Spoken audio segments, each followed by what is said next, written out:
At first glance, it looks like an Uber Eats delivery, but it's not food inside the box, it's what's known as nangs. Supposedly sold for whipping cream, it's a gas inhaled to get high.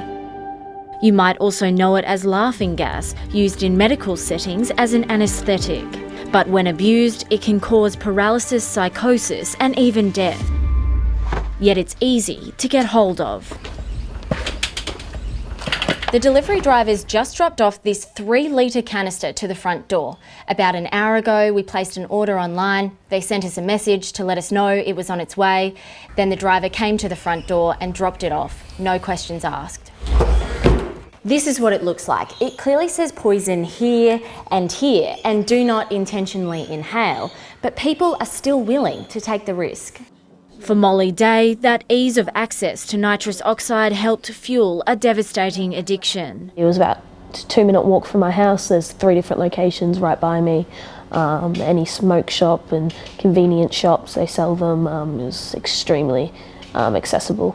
She started with smaller bulbs, but the Perth woman quickly moved on to abusing 3-litre products. Yeah, I was doing the big canisters basically on my own just about every day. We obviously didn't think they weren't that harmful, as you could get them anywhere, at any time. It didn't take long for the damaging side effects to take hold. I basically just woke up one day, went to jump out of bed, and I basically couldn't feel from the waist below. In hospital for months, Molly had to learn to walk again. At one point I couldn't do anything for myself, I had to be showered. As the abuse of nangs grows, so too do these sorts of extreme physical reactions. I've had paramedics who've described entering houses and having to sort of wade through the thousands of nangs on the ground to get to patients who have just been lying around. Catherine Izawadi is an emergency doctor and toxicologist in Brisbane. I've had patients who've been able to order it up to the hospital and get it delivered onto the floor, even though they themselves haven't been able to mobilise to get it. And they're sold just about everywhere. So I just went into a tobacconist and bought a packet of nangs. They didn't give me any warnings. They asked me if I needed anything to go with it. And the whole interaction was like any other purchase, except within less than a minute, I have 10 of these, which contain 8 grams of nitrous oxide. There may be some tendency for people to think, well, I can buy these over the counter, therefore they must be harmless.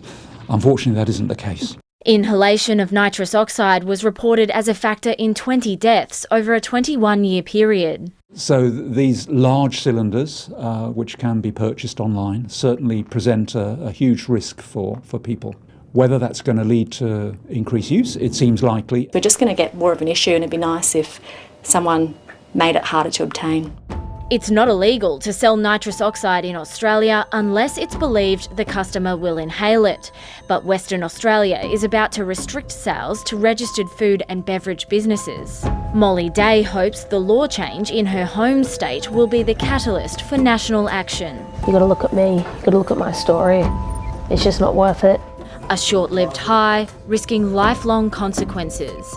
Antonia O'Flaherty, ABC News.